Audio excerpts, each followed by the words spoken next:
Welcome to a new edition of the Famous Interviews with Joe Dimino. On this episode, we talk with architect, designer, and author Moshe Katz. Being an architect, urban designer, and interdisciplinary artist allowed him to wander all of his life between Europe and Israel. After he graduated in architectural studies at Bezalel and the University of Florence in Italy, he practiced architecture internationally and created many award-winning projects that have been featured in numerous international competitions, exhibits, and published in international books and magazines. Over the years, he has been a devoted teacher of architectural design and creativity, mentoring university students and giving talks and lectures around the world about creativity, curiosity, and interdisciplinary approaches.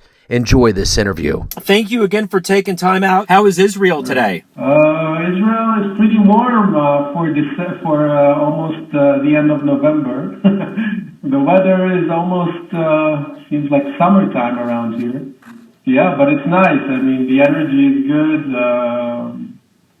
Everything is right. Everything is fine in Israel, more or less. You know, it's as much as it can be. Optimistic with everything that's going on in the world. I think Israel is a pretty safe place at this time. Well, good deal. Well, speaking of the world and where we're at, we just got through this COVID period and things are getting, opening up a little bit more.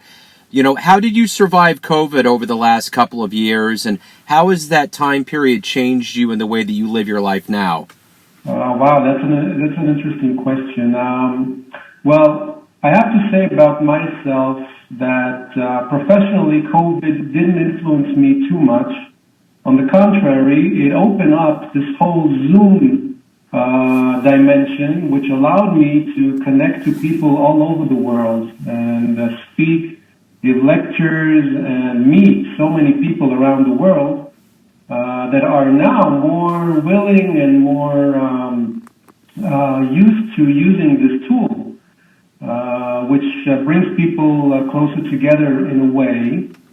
So it helped me a lot professionally. On a personal level, it gave me the time to write my book, into creativity, and that was the period where I dove into writing every day and let things out to the world. So to get a better handle on exactly what you do for a living, I'm going to take you in front of a bunch of third graders at a career day at a school, and I'm going to have one of the kids look up and ask you, what do you do for a living? And I want to know what your answer is. I would tell them that I wake up in the morning, I am dreaming my daydreams, and eventually I do everything that I can to make them come true, and then I get paid for it. I love that answer. So talk to me a little bit about your beginnings, where you were born and raised, and kind of how you got this motivation to be an architect and to be an author. Well, I was born in Haifa in Israel, but since my childhood, my parents started wandering around in the world. They were considered a bit of a nomad because every 2 or 3 years they decided to change countries, mainly across Europe. And they took us, me and my brother, they took their children with them everywhere, and we experienced this nomadism pretty actively and very frequently. So I was growing up with this constant motion as a child, and it developed a lot of the qualities that eventually, further on in my life, became strengths that I used to do what I'm doing today, professionally and also in my personal life. So I basically lived until my 20s. I lived in different places in the world, then eventually in Israel, and then I decided to go to Italy and study architecture in Florence, at the University of Florence, and then after 6 years I came back to Israel and finished my studies here, started my professional route and journey. And then eventually it led me back to Europe. I worked in Berlin and Portugal and then came back to Israel, became an independent architect, and now all the projects that I'm working on, my clients are, and the projects are basically all over the world, from Greece, Europe, to Santo Domingo, to Zanzibar, to different places in the world. And I kept this motion in life, even now today, all through my life. And I like the fact that I get to do things in different parts of the world. You know, when I was in high school, I had a pen pal from Castle Fiorentino, which is south of Florence, and I remember going there in my 20s and seeing that city. I can't imagine a better place to study architecture than Florence. That had to be just eye candy everywhere to be there and to study that. Yeah. Florence is one of my biggest loves. I call her the old beauty, like an old lady, which you know that in her youth she was gorgeous and amazing, and she kept her beauty even when she's old. And every corner that I visited and seen, it was like a living postcard, living picture. And knowing that still today you can walk on the same stones and see the same beauties that Michelangelo and Leonardo and all the great artists have done and seen, that connects you immediately to the inspiration that the city offers. And yeah, I mean, for me it was love at first sight.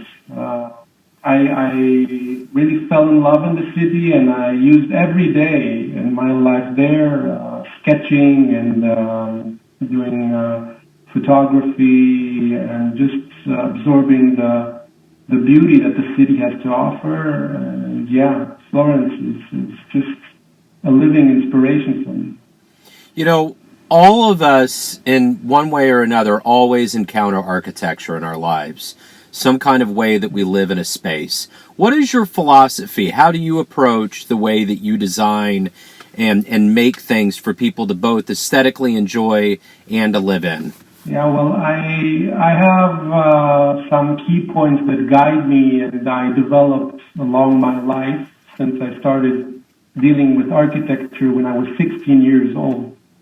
And during that time, I developed my philosophy, and one of the key points is what I call empathic architecture, which means that before you even start doing something technical or concrete, you have to have a really strong approach of loving the people, loving the place that you're changing, and that state of mind is something so strong that leads you towards your choices. So you won't look for shortcuts because you understand the responsibility of the well-being of others. And that sensation of doing whatever you can for the well-being of others is a strong principle in my life and in my professional life. The second key point is dynamic architecture, because as you've asked and I told you about my dynamic life as a person, I developed this philosophy of dynamic architecture, which is a result of the dynamic life of the creator, of the architect, but it also creates a dynamic sensation and emotion or some spiritual, emotional change within the visitor or the person who lives around it, inside of it. It creates something within you, some dynamic response, which you cannot be just saying, "Oh, okay, I don't care, I don't even notice it." No, it tells you to stop and look at it, and it creates some sensation within you. And also, sometimes using a real dynamic, kinetic structures, which make the building or some parts of it move or respond to the environment based on light, sunlight, or different shades or different seasons. So the building is a living creature which responds to its environment. and people within. So these are the basic points of architecture that guide me. So what is it that motivates you every day when you wake up? What do you look forward to doing? I wake up every day with this loving sensation of almost not believing the luck that I have to do what I do, which is giving my creativity the freedom that I like to give and use it to change the world in one way or the other, or the environment or the worlds of some people. So waking up knowing that you can be this childish dreamer, but with loving intentions to make the world better.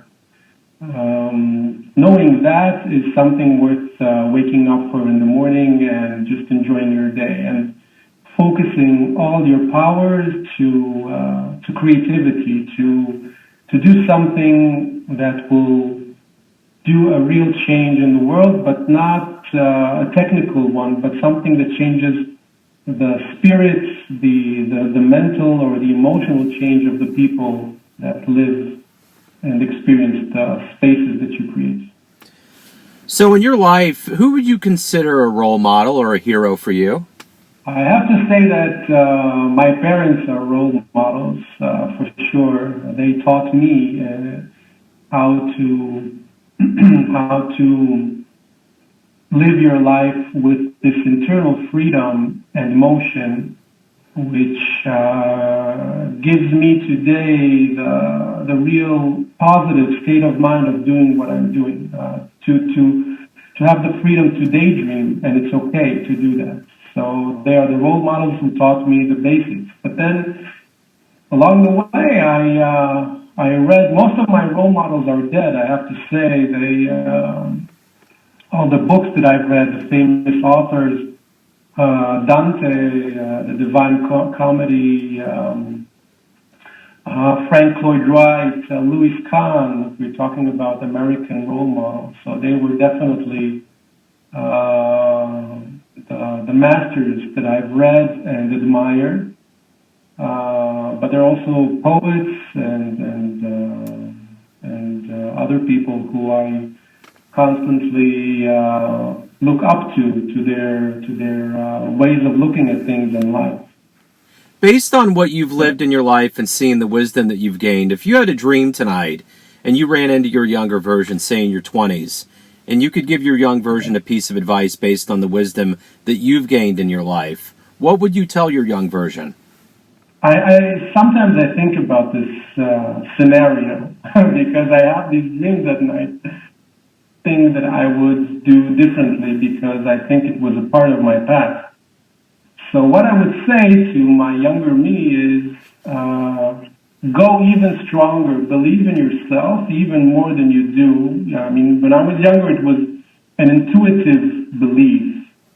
So I would say everything around you, the whole universe works for you, for your benefit. Just enjoy the ride. Don't have any fear. Just go even stronger than you do, and everything will be fine. So everyone has a perception of you. Everybody has an idea of who they think you are. Your family, your friends, your readers, your clients, but ultimately you live your life. What's your perception of you? Who do you think you are? I am an internal child. Not many people see that or know that unless they know me better. Because they see this person who has responsibility and does these projects and works and budgets and everything is like a big people's game. But I am actually an internal child who wants to daydream all day long and just be free and realize its dreams. And sometimes they're simple dreams, but I think people don't know how childful and also very sensitive, I would say. Even more sensitive than people think. Very intuitive and very sensitive. Wonderful. So if anybody wants to learn more about you, get your book, anything related to your architectural designs, anything in your world, where's the best place on the web for them to go? Well, they can look for my book on my website. They can go on Amazon. They can go on Barnes & Noble. They can go on every bookstore website that they would like and just type Into Creativity by Moshe Katz and find it over there. It's easy to find, actually. Wonderful. Moshe, thank you for taking time out today. Good luck with everything. Thank you. Thank you very much, Joey. Thanks for tuning in to another famous interview with Joe Dimino, where we cover the world of art, literature, business, spirituality, and music from around the globe. If you want to hear more interviews, visit the Famous Interviews with Joe Dimino channel on YouTube. Thanks again for listening, and until next time.